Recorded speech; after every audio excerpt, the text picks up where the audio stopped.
What is going on, guys? In this video, I'm going to be breaking down the shotgun bunch formation out of the Denver Broncos playbook. Now, the plays we're going to use and the staples of the formation is going to be the play verticals, corner strike, and then the halfback slip screen. The run and play is halfback base. Now, there are other plays you can use like Bills divide, bunch cross, so to speak, that are pretty solid plays in their own right. I'm going to come out in Bills cross just to show you what I'm talking about. So on this play, it's a fantastic quick hike play. For the main reason is you can pretty much always throw that drag route and pick up a decent 2-3 yard gain.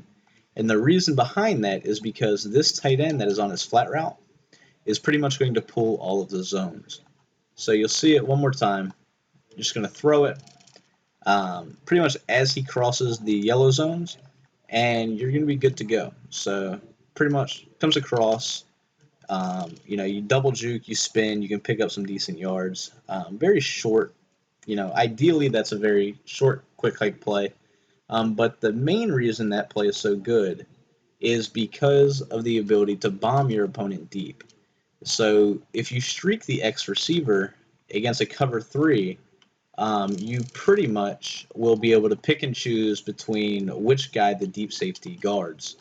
I'll show you one more time as I just got screamed at. It's very, very easy concepts. I just rolled out. I am getting no time right now. The game's not cooperating. But one more time, you'll see how much I'm getting screamed at. That's pretty much all I'm showing so far. So I'm going to go ahead and try this one more time against simple cover 3. Don't know why is acting so goofy, but here we go. Pretty much as I was trying to show you is this B receiver is going to beat his guy in a cover 3, or the X receiver, whichever side the safety's playing deep on. So in this case, the safety's playing deep on the left, which will allow us to bomb them deep to the right.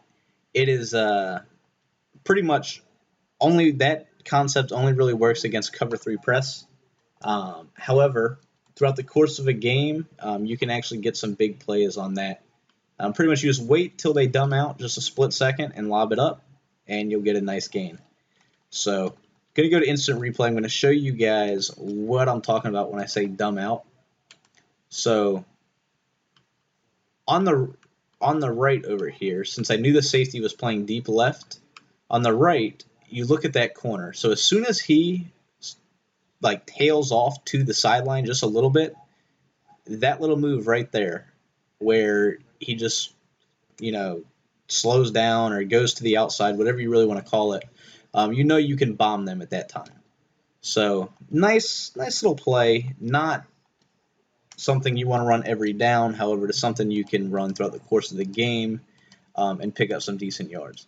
Slip screen's another one of those plays. Now this is a dominant play if your opponent is not ready for it. You just drag the receiver, throw it, and you have all the blockers on that side of the field. I am terrible at actually running this.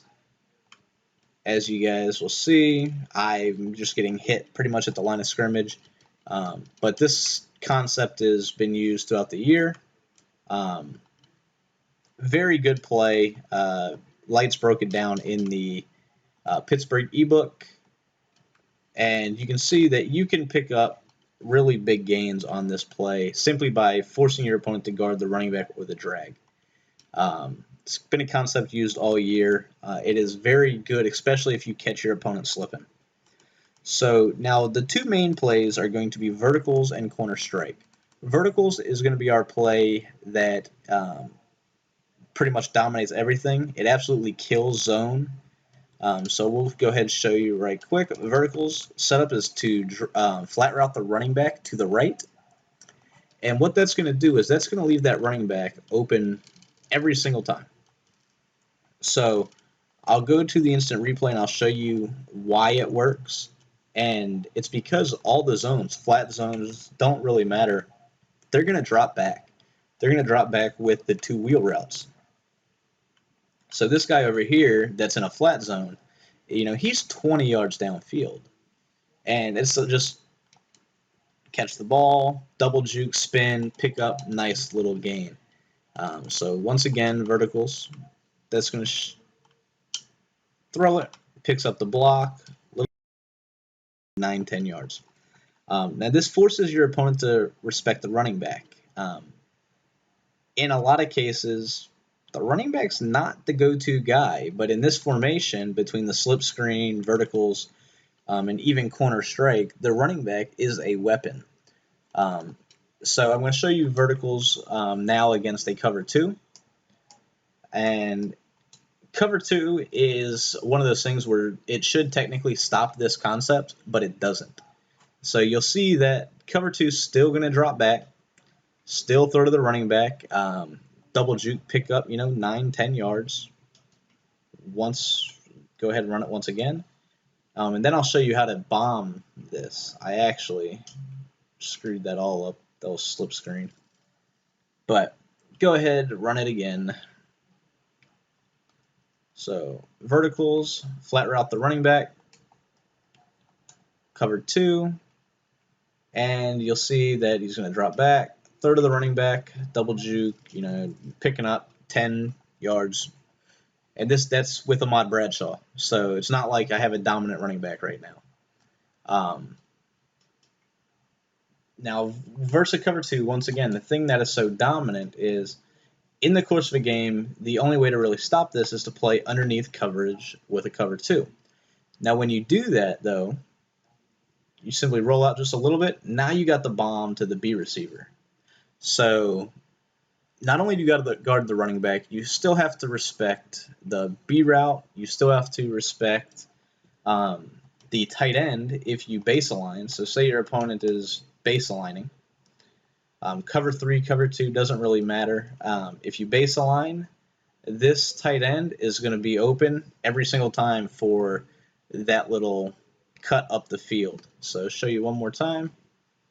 So if you see your opponent base aligning, doesn't matter what they're in unless it's man coverage, because the tight end that is on his little route right here, that's going to be open. So pretty much you're forcing your opponent, that was a bad throw, you're forcing your opponent to guard 3 routes on top of the crossing route, which you can always throw to if you want to roll out of the pocket. So we'll show you that. Just roll out of the pocket, pull the zone down. That's a concept that's been used throughout the entire year. Most of you guys are pretty much familiar with that, I would say. So when you start mixing in everything else with this play, it's really one of the best plays in the entire game. So there's that little wheel route by the tight end again. And when you throw that, you want to throw it to the outside, just a bullet pass to the outside. You'll pick up nice, 10, 15 yard gain and force your opponent to guard something else. So on top of that, now we're going to go to the play corner strike. Now this play is predominantly a man coverage beater. So it will beat zone, so standard cover 3. On this, you're pretty much thrown to the running back. That running back is going to be your main read. Right there, the zone drops all the way back with the corner route, and you just pick up the quick, easy yards to the running back. A little double juke, a spin, as I mentioned. You really force your opponent to play man coverage, really, or at least man the running back up. But so say your opponent's in a man coverage. This is just an all-man blitz.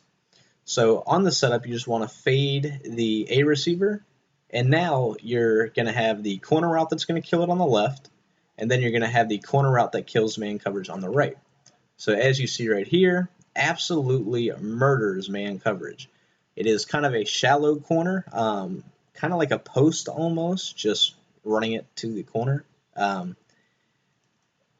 It doesn't really go deep enough to dominate a lot of zones, as I'll show you right here. So you see, like, it worked right there, but it's still kind of a tight window. It doesn't really go deep enough to where it would dominate zone. But man, it kills man coverage.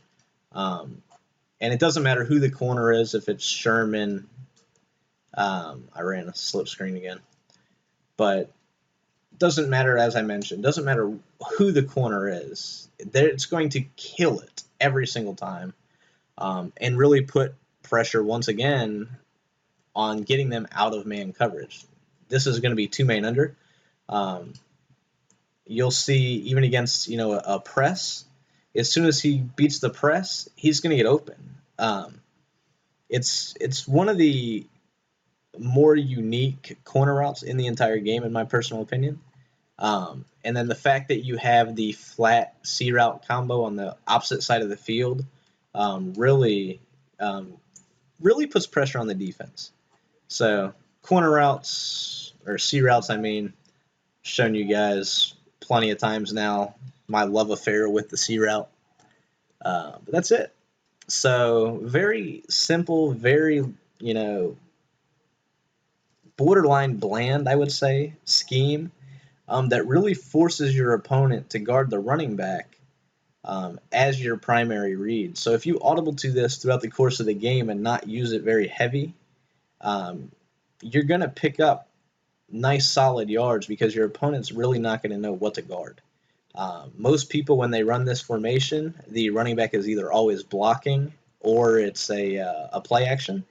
So people don't really worry about it. I know when I first came across this scheme, a buddy of mine was using it, and I refused to guard the running back simply because I didn't think he should ever be open. I tried to cover two defenses. I tried pretty much everything outside of manning him up, and I realized that you have to man him up. If you don't man him up or you don't play man coverage and adjust out of that, you're going to be in for a long game.